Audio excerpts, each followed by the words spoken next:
Hello everyone. Let us discuss what is performance assessment and other aspects related to it in our unit 3.4. In the previous lecture, we saw what is performance assessment, which are how and what are the other things that are associated with this particular concept.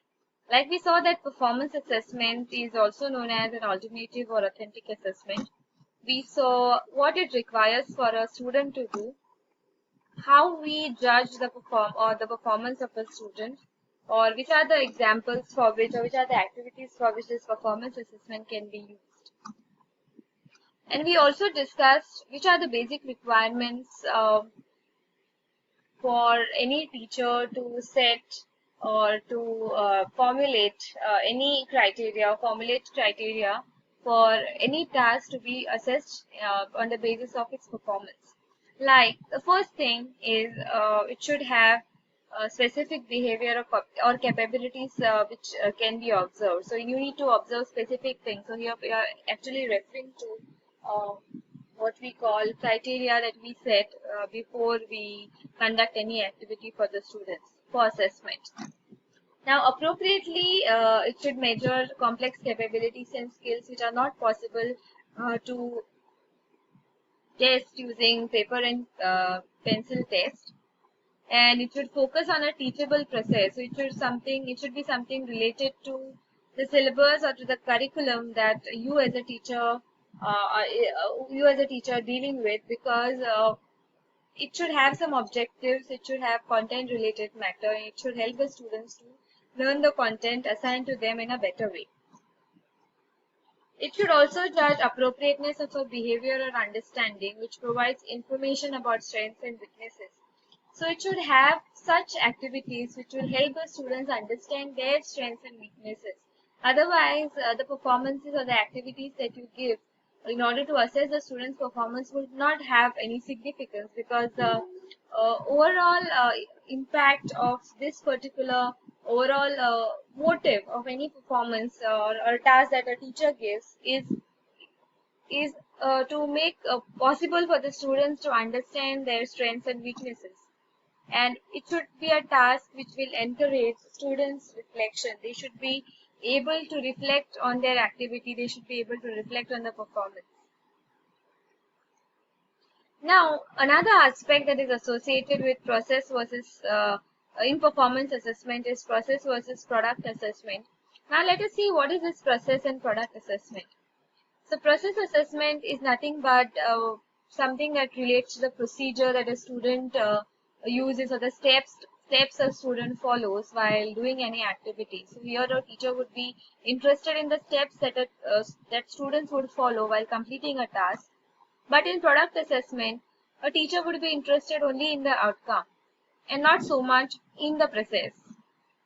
But teachers are supposed to pay attention to both these aspects in order to assess a student properly. And decisions should be made about the focus of the task. Now, as a teacher, you should first, or you should beforehand decide which aspect of the task you would focus on, whether you would focus on the process or on the product. Sometimes what happens is that when, as a teacher, you assign anything to the student, like a project, okay, you have given them a science project, and you have given them the freedom to choose any topic on which they would like to do the project. So in a way, here you are focusing only on the product, the kind of a project they would bring to you on the last date of submission. And hardly in a way a teacher would bother about what steps or how the student has completed the particular project. Okay, but as a teacher, it is important that, or ideal that, every teacher pays attention to the process as well, that the student has followed the steps and what work the student has done in order to complete that project. Now, which are the tools that I as a teacher can use in order to assess the student's performance? First one is a checklist. All of us are aware of what is a checklist. Okay, so we can just go through these points. Checklist covering domains such as languages and literacy, mathematical thinking, physical development. They are designed to reflect developmentally appropriate practices. Okay, we know that in order to check how well the task is completed by a student or a group of students, we can go for a checklist wherein we put down all the requirements or all the expectations that we had, all the criteria that we have set for that given task, and see how many of them are fulfilled while they perform the task.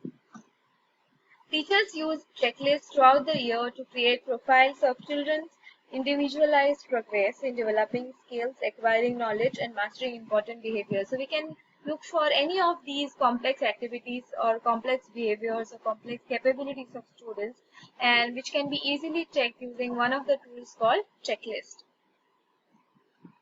Now another tool is a portfolio. We all are aware what is a portfolio, isn't it?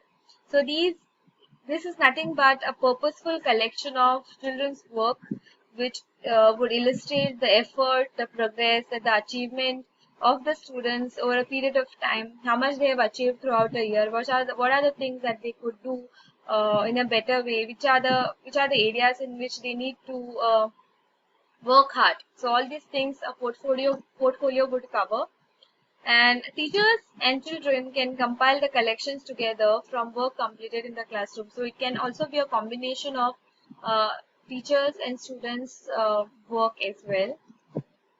It can also help one identify child's interest and help in developing new activities for the child to focus on. Sometimes based on the portfolio of every child, you can make out in which area the child is interested in, or in which area the child would like to do some more work. So this can help a teacher understand the ways by which a child can progress, or the ways by which the child can be influenced based on the things that the child like or have interest towards.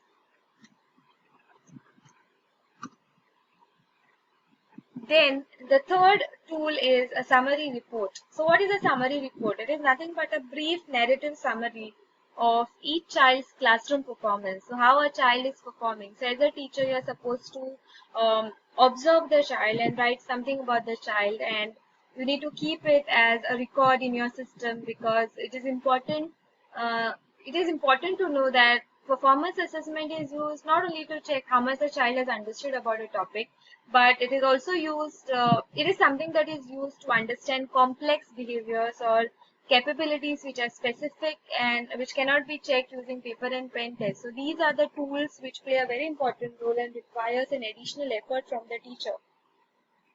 So in completing the summary, the teachers should carefully review the checklist and portfolios and then make an overall judgment in order to report to the parent, administrators, and others about each child's activities and progress. So basically, you can use the other two tools, that is checklist and portfolios, in which you would see the child's interest, in which you can identify how the child has progressed throughout the year. And all these points you could put together in a summary report wherein you'll understand uh, the strengths and the weaknesses of the child, and the same report could be what you can say reported, or same report could be shared with the stakeholders, that is the parents, the administrators, and even to the child, so that they know where they are lacking, what are their strengths. Okay, so these tools can help the teacher and the student in a similar way. Now, why these tools? Now, this is the important question. Why only these tools like checklist, portfolio, or a summary report? Why it is important, or how it would help a teacher and a student to understand or to improve their performance? Now, these tools systematically document what children know and can do based on activities they engage in on a daily basis in their classroom. So you are actually observing a child daily, and it is not something that the teacher needs to do once in 6 months or once in 3 months, wherein a teacher just gives them a test after completing a unit and assesses the child or evaluates the child based on how much they have performed in the test or how much marks they scored. But here, every day a child is assessed. A teacher can make observations about how well the child is performing every day, and this can be done throughout a year or twice in a year. Standardized test items, in contrast, contrast barely approximate actual classroom tasks. So standardized tests, as I said, cannot help you understand that. And performance evaluation evaluates thinking skills such as analysis, synthesis, evaluation, and interpretation of facts. So if you understand the three terms that are mentioned in the third point, that is analysis, synthesis, and evaluation, you can understand that these are higher order thinking skills or higher order cognitive activities or cognitive tasks which cannot be judged using a paper and pencil test, and for which performance assessment can be of help. And these tools are flexible enough to allow teachers to evaluate each child's progress using information obtained from classroom interactions with materials and peers. So these are things which are flexible. So here you are not very rigid in terms of understanding a child. You are trying to understand a child, taking into consideration various aspects related to how a child performs during an activity or during a task.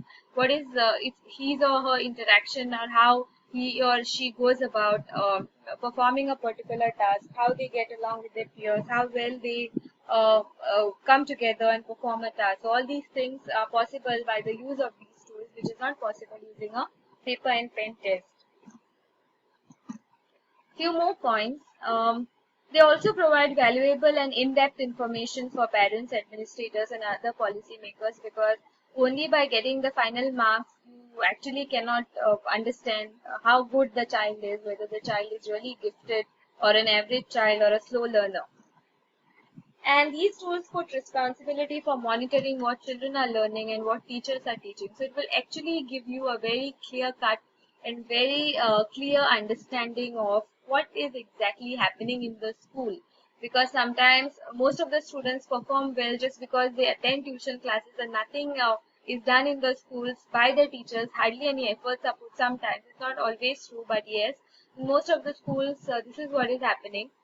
So the performance of a teacher and performance of a student both can be assessed if we go for performance assessment.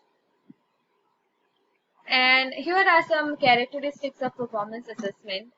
Few of them are, here students become active participants in a teaching and learning process, and the intended outcomes are clearly identified and guides the design of a performance task. So your outcomes will help you understand whether the task is going in the right direction or not. It can also help you design the performance task next time in a better way based on what kind of an outcome you have received for the given task.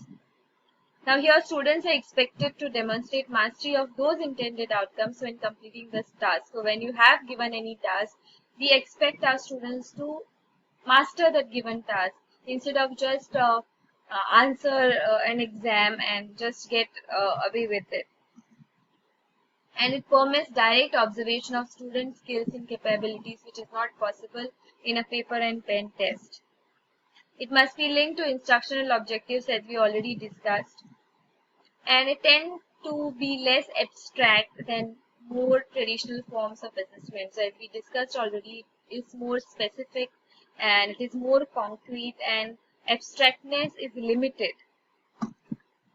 The assessment by themselves are meaningful learning activities. So here you are not actually doing administrative work by giving an exam or giving a test. Instead, you are conducting an activity, and while doing that, you are assessing the students, which is a double benefit for the teachers as well as for the parents. And there are a few advantages of this performance assessment as well. Like, it recognizes that children can express what they know and what they can do in a different way. So here it gives an opportunity for the students to perform or to express what they know or what they can do in different ways, instead of just answering to a question in 100 words or 200 words, which is again a very rigid way of assessing any child. Okay, so we can discuss a few more points related to performance assessment maybe in the next class. So if you all have any difficulties in the points that we discussed today, you can please ask it in the WhatsApp group and get it clarified. Thank you.